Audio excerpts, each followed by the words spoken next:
Back to our YouTube channel किताबों की पाठशाला।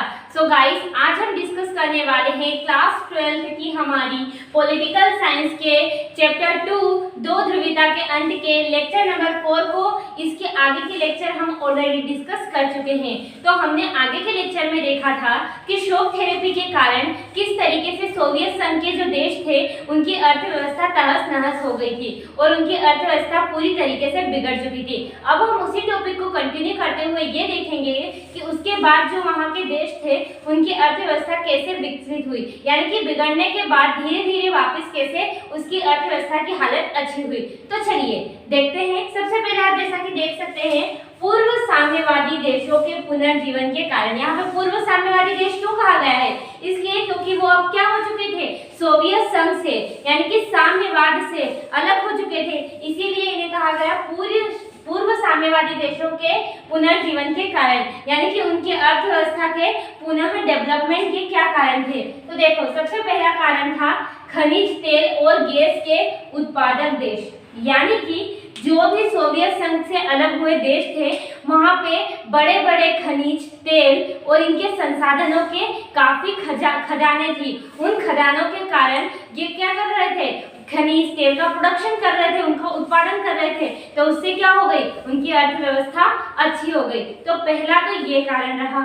दूसरा कारण रहा तेल, प्राकृतिक गैसें व धातु जैसे प्राकृतिक संसाधनों का निर्यात। अब इनके देश में है ऐसे प्राकृतिक संसाधन जो प्रकृति से मिले हैं, धातुएं, गैस, खनिज पदार्थ, ये सारे क्या कर रहे थे, इनका निर्यात कर रहे थे, दूसरे देशों को बेच रहे थे। तो उससे भी क्या होती है, हमारी आमदनी होती है, किसी भी देश की आमदनी होती है। अगर वो किसी चीज का निर्यात करता है तो इससे भी इनको क्या हुआ, पैसा मिला और इनकी अर्थव्यवस्था क्या हो गई, सुधरने लगा। कारण है अनेक देशों को अपने क्षेत्र से पाइपलाइन गुजरने से फायदा हुआ, यानी कि जैसा मैंने आपको बताया गैस और ये सारी चीजें थी, तो एक देश से गैस और तेल थे, तो मान लीजिए इस देश के पास है और इसको यहाँ पर पहुंचाना है और बीच में ये देश पड़ रहा है, तो क्या करना होगा, इस देश में भी तो पाइपलाइन डालनी होगी। अब इस देश में पाइपलाइन डालने से ये होता है कि यहाँ के जो देश है उसको इस देश को मनी देनी होगी और मनी देने से इस देश का क्या होगा, विकास होगा। तो बहुत सारे देशों का इस प्रकार क्या हुआ,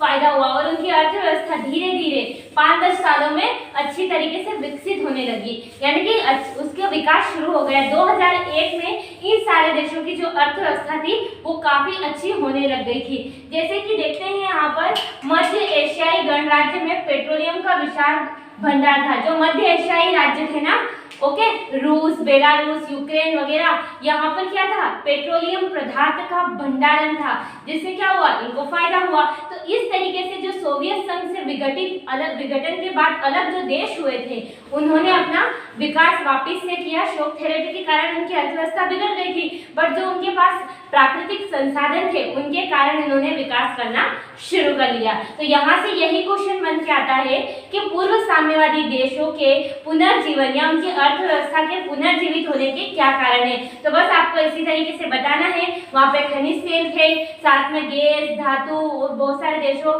ने इन सारी चीजों का निर्यात किया, साथ में बहुत सारे देशों से पाइपलाइन गुजरी जिससे उनको फायदा हुआ। तो ये कुछ कारण थे। आई होप आप अच्छे से समझ गए होंगे। अब हम ये देखेंगे कि जो हमारी एनसीईआरटी है उसमें हेडिंग है संघर्ष और तनाव। अब ये क्या होता है, तो देखो, सोवियत संघ से जो भी देश अलग हुए थे शॉक थेरेपी के बाद उनकी अर्थव्यवस्था तो बिगड़ गई थी, साथ ही साथ इन देशों में एक संघर्ष और तनाव की स्थिति उत्पन्न हो गई थी, यानी कि बहुत सारे स्थानों पर संकट उत्पन्न हो गए थे। उन्हीं संकट को हम कहते हैं संघर्ष और तनाव।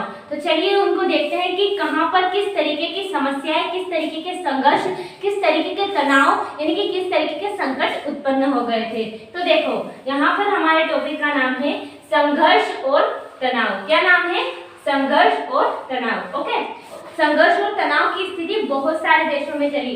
जैसे कि रूस के 2 गणराज्य थे, चेचन्या और दागिस्तान, वहां पर क्या होने लगे, हिंसक अलगाववादी आंदोलन चलने लगे, यानी कि हिंसा से जुड़े हुए अलगाववादी आंदोलन चलने लग गए। फिर मध्य एशिया में तजाकिस्तान जो कि 10 वर्षों यानी कि 2001 तक युद्ध की चपेट में रहा। जो तजाकिस्तान था वहाँ गृह युद्ध हुआ।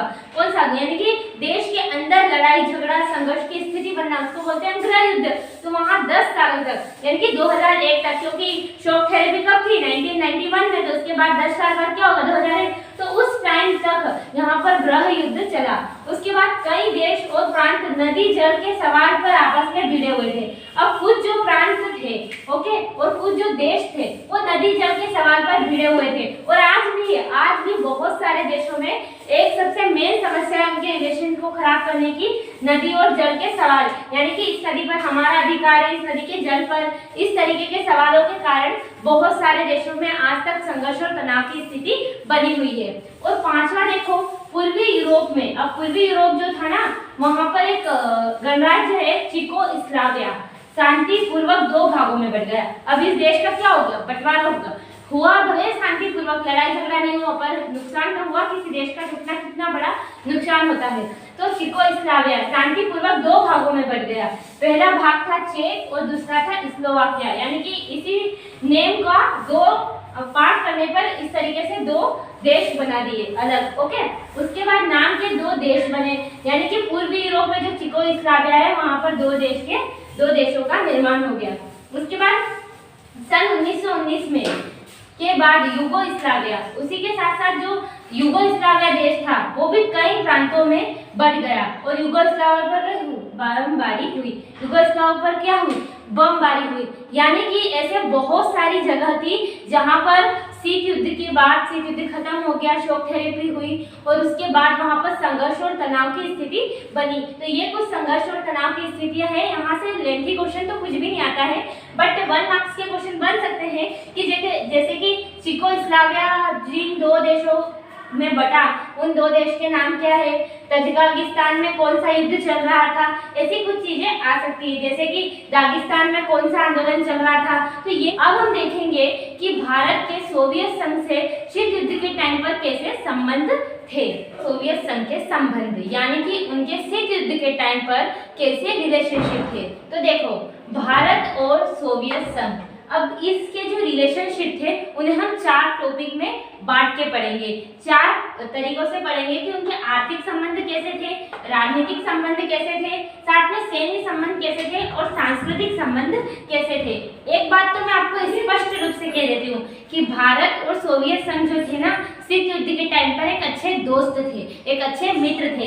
इसका मतलब तो ये हुआ कि भारत और सोवियत संघ के संबंध काफी अच्छे थे। तो चलिए देख लेते हैं कि सोवियत संघ और भारत आर्थिक, राजनीतिक, सांस्कृतिक और साथ साथ में सैन्य किस प्रकार से अपने संबंध रखते थे। तो चलिए सबसे पहले बात करेंगे आर्थिक। तो जो भारत के आर्थिक संबंध थे सोवियत संघ से वो काफी मधुर थे, क्योंकि सोवियत संघ ने भारत की ऐसे समय मदद की थी जब कोई भी भारत की मदद करने को तैयार नहीं था या तैयार नहीं हो रहा था। उस टाइम पर सोवियत संघ ने क्या किया, भारत की सार्वजनिक क्षेत्र की जो कंपनियां थी ना उनको मदद दी, जो सार्वजनिक थी, जो सरकार के अंडर थी, उन कंपनियों की क्या की, हेल्प की, उनकी मदद की। दूसरा उसने क्या किया, इस्पात कारखानों को तकनीकी सहायता दी, यानी कि जो विशाखापट्टनम और बोकारो में हमारे इस्पात उद्योग थे और हमारी हेवी कंपनियां थी, उनको क्या की, तकनीकी टेक्नोलॉजी के माध्यम से उनको सहायता दी। उसके साथ साथ उसने क्या किया, विदेशी मुद्रा की कमी होने पर भारत के साथ व्यापार किया, यानी कि उस टाइम पे भारत में जो विदेशी मुद्रा भंडार था वो काफी कम हो गया था। तो इसलिए रुपए को माध्यम बनाकर सोवियत संघ ने क्या किया, भारत के साथ व्यापार किया और इस प्रकार क्या किया, भारत की हेल्प की।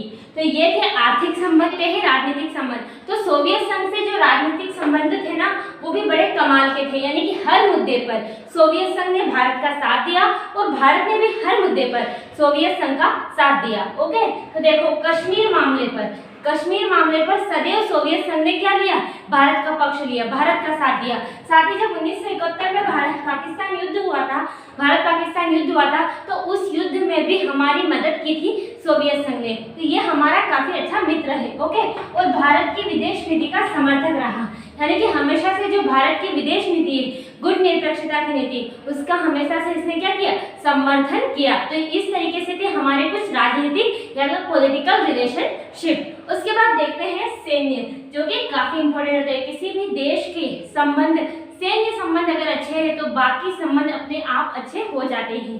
तो देखते हैं सैन्य संबंध। तो सैन्य टेक्नोलॉजी भारत को देने को तैयार था। कौन तैयार था? सोवियत संघ। सोवियत संघ ने, कोई भी देश अपनी सैन्य टेक्नोलॉजी किसी देश को दे सकता है क्या?